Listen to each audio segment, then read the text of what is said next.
you know, he's a lonely soul. And I think when he's actually quite open to people being in his life, but ones that are kind to him. Well, it's good to see you. The show's great. Really enjoying it. And I'm going to go to you first, Quintessa, and talk to you a little bit about Taylor and this, being so good at what they do and having so much confidence. And some of that is in what the series does really well is in questioning institutions. And would you talk a little bit about that? Because Taylor does not take things at face value, and I love that.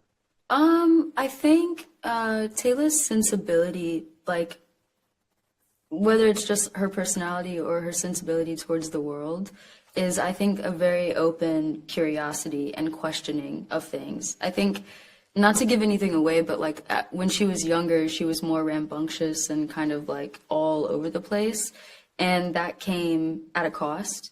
And I think her process and who she becomes after that experience in her life makes her really almost rigid and hyper-focused on not righting the wrong that she did in the past, but rather accepting it and also holding herself accountable.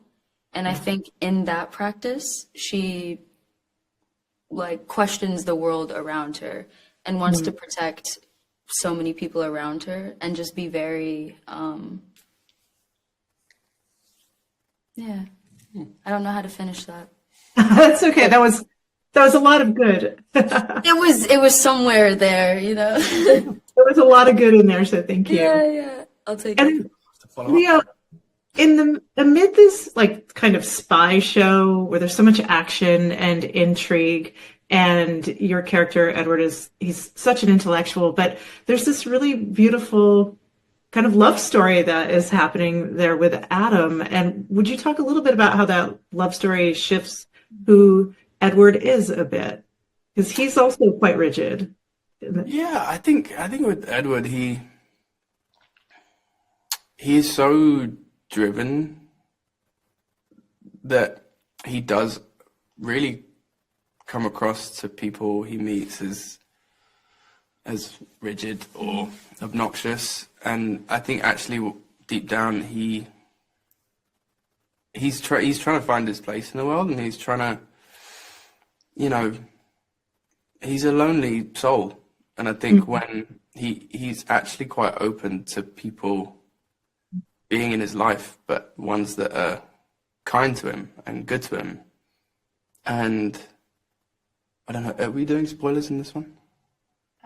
No spoilers.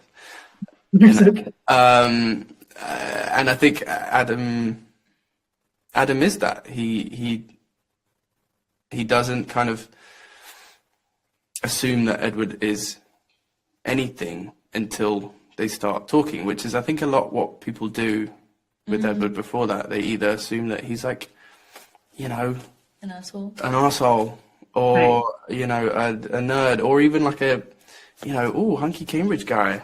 Let's talk. It's like he doesn't care for that. Right.